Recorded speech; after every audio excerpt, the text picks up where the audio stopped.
everyone. Welcome. My name is Menachem Creditor. It's my honor to serve as scholar in residence and rabbi for UJA Federation of New York. We bring you Torah and music, blessing, and community every weekday. We've been doing so since March 18th, 2020. Today is Wednesday, September 27th, 2023. That's more than 3.5 years of Torah every day, of friendship every day, of finding each other from around the world just to say good morning. What an incredible blessing it has been to help create this community with all of you. Such an honor to be part of a community that just cares, that calls each other kind, to say good morning to each other with regularity, with expectation, knowing that someone's supposed to be there to say good morning back. What a gift all of this has been. Friends, let's see who's here so we can do that beautiful mitzvah of just saying good morning. Jerry and Linda, Shari, Boker Tov, Lisa and Dale, Barry, Carl, good morning, friends. Jacqueline and Arlene, Deborah, you fell during the night. I hope that you are doing okay. Hope you can manage that pain and not have worse than temporary discomfort. Masiek, sending love to Poland. Andy and Joyce, good morning. Hi, Lydia. Andrine, Chana, Cecile and Judy, Boker Tov. Hi, Cheryl. Hope you are well. Debbie and Ashley, Natalie, Boker Tov. Marilyn and Patty, Deborah, Arlene, thank you. Dear Deputy Arlene, broadcast 892. What a gift. All right, Jill and Deborah, Jason, good morning. Let's take a breath, sing a blessing for learning, start our day together. Here we go. Hi, Marcia. Good morning, Linda. And Linda, hi. Here we go.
לעסוק בדברי תורה,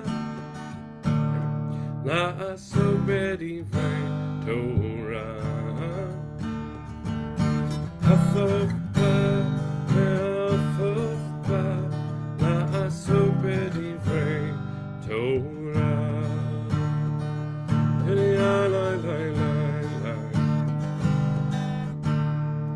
תדיה לי לי לי.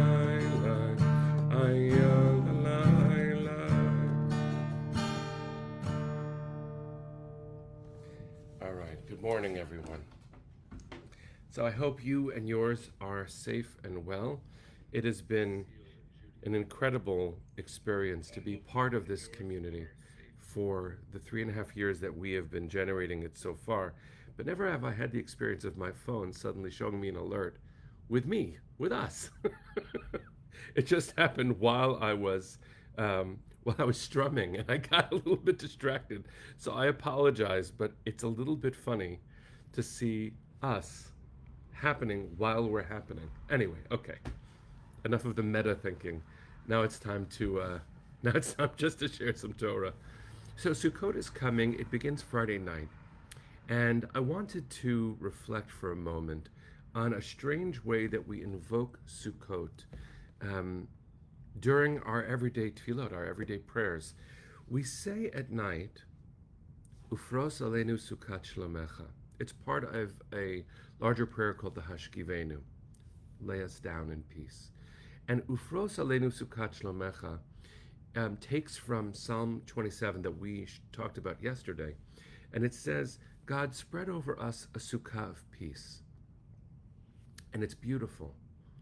If you've had the experiences that I've had in Sukkot, some of them stronger than others, some years better weather than others. Sometimes the food gets the schach in it, and somehow that's a spice that works or doesn't. But Sukkot is sweet. It is pleasant. It's even joyous. According to tradition, it's just called Hechag, the holiday. Every other holiday has different nicknames. Pesach is known as Chag HaCherut, the holiday of freedom, Chag HaMatzot, the holiday of Matzot, Chag HaAviv, holiday of the spring. We call Shavuot Zman Matan Toratenu, the time of Torah. And even though we call Sukkot by nickname in the liturgy, we call it Zman Simchatenu, the holiday that is the time of our joy, that isn't really a descriptor of something else. It is a chag, it is a holiday. So why am I sharing it? Because it has its own essential character. Sukkot is a chance to be in and of the world. We'll talk about that more over time. But the way that we invoke Sukkot every day is strange. Ufros alenu sukkot shlomecha. God spread over us a sukkah of peace. And I remember my beloved teacher, Rabbi Neil Gilman, alav shalom, of blessed memory, taught me many, many things, especially when he held my eldest child when she was a baby, what it was to be a teacher who also was just so very human, so giggly. So he asked this question when I was, well, I'm always a student, but when I was a student, he said, what is it to say God spread over us a sukkah of peace? Isn't that strange? A sukkah doesn't last. It's inherently temporary, and it's inherently flimsy. Even if you build it strong, the schach can blow off on the wind, and you need to be able to see the sky, or rain needs to be able to come down, even if a majority of the sukkah has to be in the shade, according to the construction of a sukkah. It's not meant to be a forever structure. Why would we say, God, shelter us in a temporary structure? Wouldn't we say, God, shelter us forever under your wings? God, shelter us under something that will last, under something enduring. And there's intense truth in what I'm about to share, which was his answer.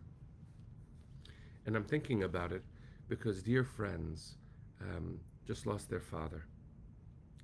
And I'm headed to the funeral soon. And I'm thinking about these words as I think about them. May their father's memories be for blessings. God, shelter us under a sukkah of peace is a way of acknowledging that in this world we don't get forever things. We should cherish them and treat them with eternal care. But that doesn't mean things last forever. Sukkot is actually pierced in the middle of it with a reading of Kohelet, of Ecclesiastes, which again we'll talk about later in the week. But the language of Ecclesiastes really does mirror this prayer that I'm pointing to. Ufros alenu sukkot shlemecha. God, shelter us under a sukkah, because actually that's all I can expect. That things will be okay for a time. And please God, it should be a long time. But when Mashiach comes in the next world, that's when things are okay for good. On this plane, in this world, we take care of each other, and we take turns taking care of each other.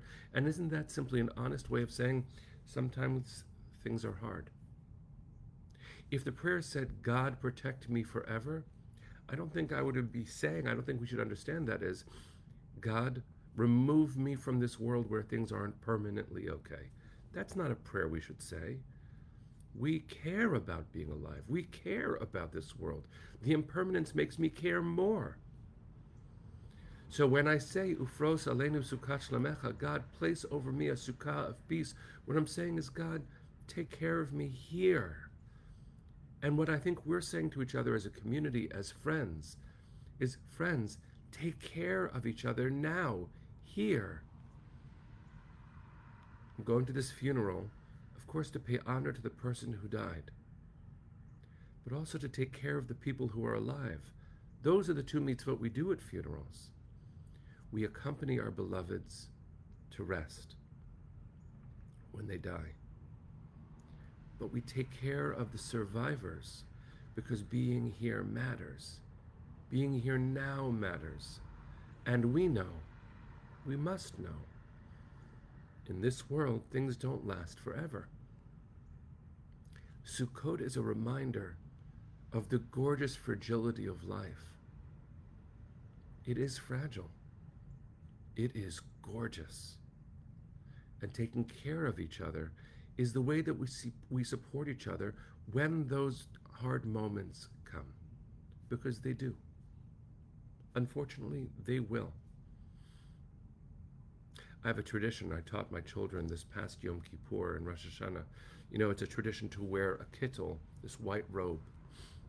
Not only the leaders, it's a tradition for everyone to wear white, and if you can, to wear a kittel. At least in the Ashkenazi tradition, as I've been raised, it's a tradition for everyone to have a kittel. And why? Because actually the kittel is meant to be worn in special, intense moments. You wear it on Rosh Hashanah and Yom Kippur. Some people wear it when they get married. You wear it when you lead Seder for Passover. And we're buried in a kittel. So the tradition that I've taught my children, and that I hope we think about sometimes, is that you don't want to wear the kittel longer than you have to. It's too intense. You tap into that energy when it's the energy that's called for, and then you take it off and you jump right back into life. The Sukkah is a reminder that things change, that we're in the world, and we want to be in the world. We want to feel the rain, sit in the shade, feel the sun, smell the trees, sit with friends, and be okay. So when we say, Ufros aleinu sukkat shlomecha, God, put us in that sukkah of your peace, we know that it's not going to be a forever thing. But God, take care of me now. Friends, I want to bless you with that very important, intense, and strange blessing, which is that you should be okay right now. That's an honest blessing. I remember learning when I was a rabbinical student how to be a chaplain in a hospital. And the people who dedicate themselves as chaplains in hospitals, boy, do they deserve love and credit and praise for their gifts of their presence. And I remember being taught to ask the question, not how are you feeling, but asking, how are you feeling today? Today. So that's my blessing to you. Today. May you feel good. Today. May you feel protected under God's sukkah of peace. Today. May we together be part of extending that experience of peace, of being okay. Today. Beautiful teaching, Arlene. I'll share the quote from Rabbi Rubenstein, Zichrono Livracha, that you're sharing. That the sukkah is like life. Sometimes rain will fall, and sometimes the sun shines through, and that's life. So friends, bless you. Bless you with doing okay today. Wouldn't that be great? And then we'll say the same thing tomorrow, because we mean it. The Sukkah teaches us all this. I'm glad we're getting ready for Sukkot together. Let's sing our way into a good day, friends. Here we go.